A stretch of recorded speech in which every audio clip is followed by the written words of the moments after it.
Hello and welcome to the new Herrington Light Railway in the north of England. Today we're going to look at the Locomotion Steam Railbus. There seems to be very little information about locomotion models. It appears to have been a very small company that operated during the 1990s and was still publishing its catalogue in 2009. Although only two distinct models are known to have been produced, a quarry Hunslet called Cackler and a railbus, the railbus was supplied in a range of different styles. The railbus was a freelance model based loosely on a Sentinel steam vehicle. There was also a battery-powered railbus, as well as the steam-powered one we will be looking at today. In addition to the powered cars, there were also some matching non-powered trailing cars. Some of the railbuses were single units and were fitted with cabs at both ends. As well as the passenger vehicles, the range included two distinct powered locomotives. One was a battery-powered loco loosely based on the Metropolitan Electric Railway Metrovic, and the other was a freelance engineered works vehicle with a cab housing the steam plant at one end and an open planked wagon section at the rear. All these railbus-based vehicles had cab fronts with brass sheet, whilst the chassis, central superstructure and roof were all of wood. The front was offered in two styles, a dropped V chevron and a horizontal band with a raised centre. The rear of the railbus could be a closed veranda with a solid panel containing two open windows, or open with a wrought iron surround, as seen in our model. The body is mainly 4mm birch plywood. The steam power unit consists of a totally enclosed vertical gas-fired boiler, supplying steam to a pair of double-acting oscillating cylinders, which drive the single front axle. It is fitted with forward and reverse control, a pressure gauge, water level gauge, displacement lubricator, and a good old type boiler filling valve. The rail cars could be supplied for either 32mm or 45mm gauge, but were not interchangeable. Added extras which could be requested included an Enox type filling valve, insulated wheels, radio control either 27 or 40 MHz, and a radio controlled steam whistle. Although the railbuses are often seen in a red and cream or brown and cream livery, customers were able to choose their own colours. Our steam rail car was made sometime in the 1990s for Graham Wilkins in South Devon. In 2000 it was sold to Ray Reid in the Wirral, who hardly ever ran it and kept it in storage. On April 1st, 2018, I bought it and it was delivered to the new Herrington Light Railway.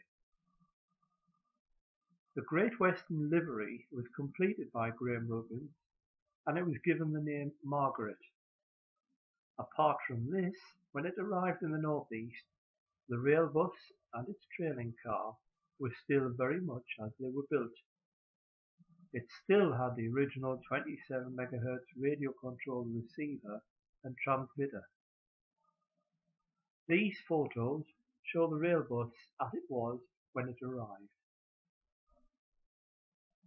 I steamed the railbus 2 or 3 times successfully before I decided to carry out some cosmetic improvements and to upgrade the radio control.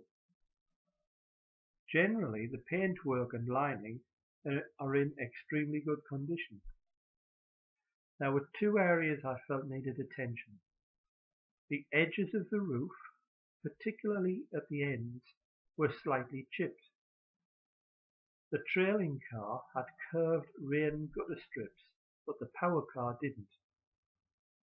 Although it appears that in their original state, the rail cars were not fitted with the strips, on closer inspection it seemed that the powered car had once had them fitted.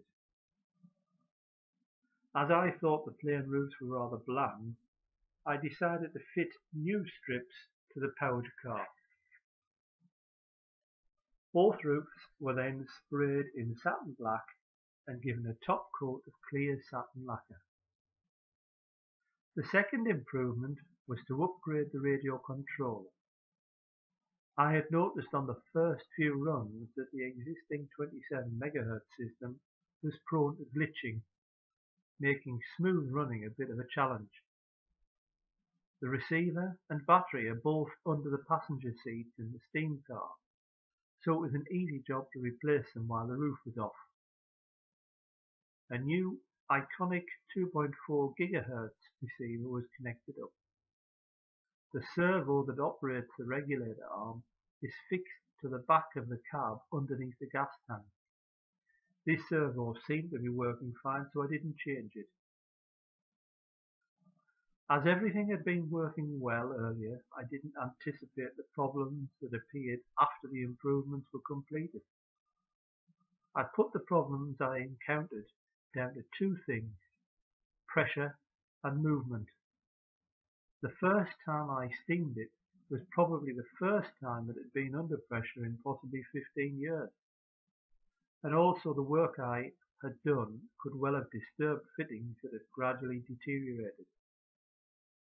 First, the gas filler valve began to leak. This was replaced with a new one from Roundhouse Engineering.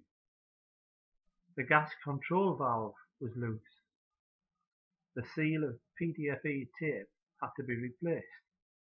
I'm not sure if it would originally have been a rubber O-ring, but the tape worked. Then the gas jet was blocked. Getting to this involved removing, or at least loosening, the whole body, the boiler, gas tank, and most of the steam connection. When everything was back in place and steam was raised, the old fibre washers on the reversing block gave up and had to be replaced. Finally, when all was complete, she was tested, and what a difference. As you will see, she's a little beauty.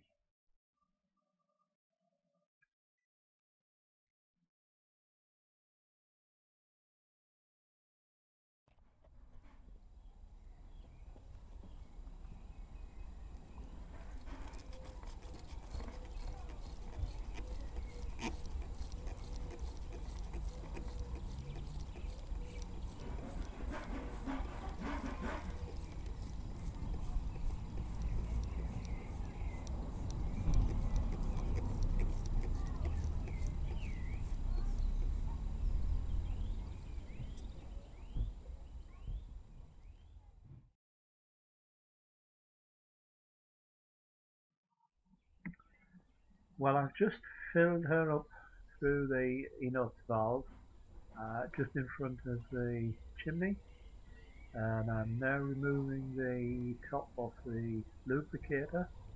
It's a Roundhouse Engineering type lubricator.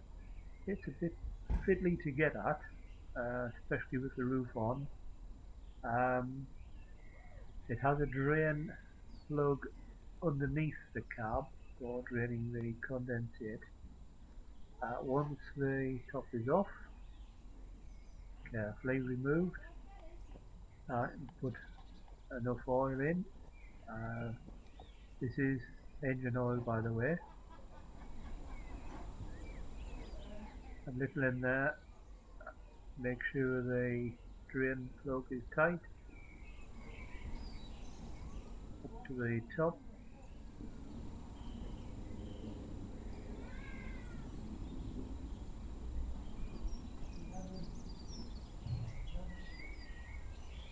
That's it.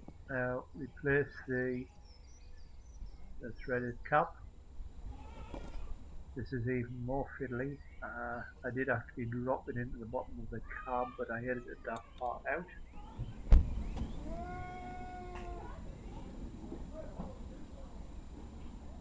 Once that's tight, We've now got water and oil. Next thing is to be putting the gas in to check that the gas regulator valve is shut.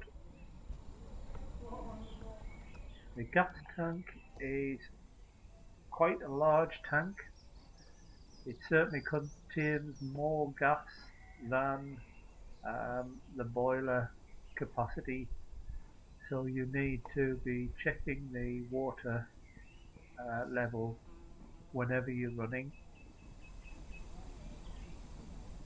There's a clear water gauge, so it's not too difficult to keep an eye on the water level. She's full of gas now. Just check that, open it up. We light it via the chimney. Occasionally it'll light at the top of the chimney, but generally if you close it and open it again and then blow, you can blow the flame down, and once it's lit you'll hear a kind of a burbling sound. She's ready. Here I pushed her out onto the main line. As with most engines, you get a little condensate when you're first warming up, so it's a bit jerky. You'll see control is a lot better than it was with the old radio system, and off she goes.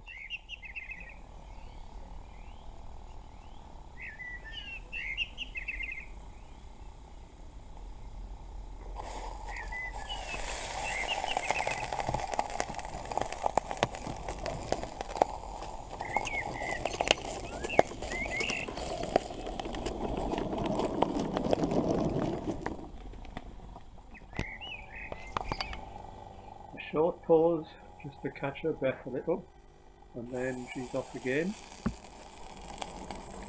Across the under-arched bridge.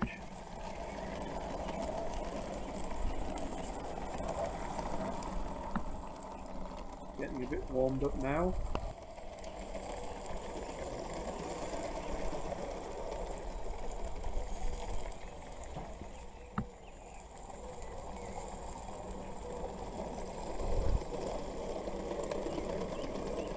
After full circuit of the railway completed, and she passes through Herrington Park Station.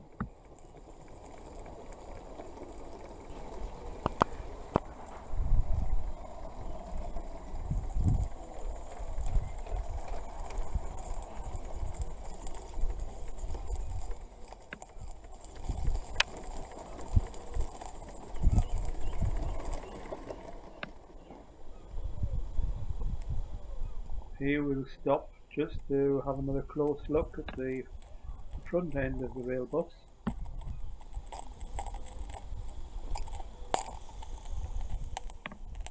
Notice how quiet it is, even though she is fully steamed up.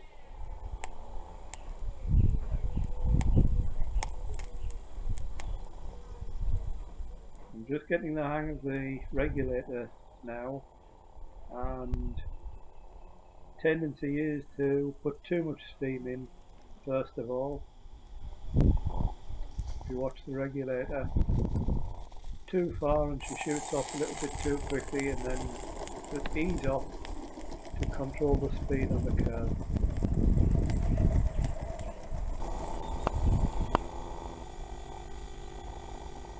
Now this is a stop just to top up the water. I've just topped it up.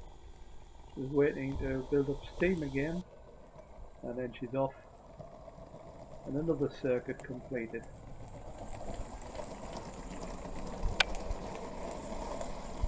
So now I'll leave you to enjoy the film. I hope you've enjoyed hearing about the Locomotion Steam Railbus. Sit back and enjoy, and thank you for watching.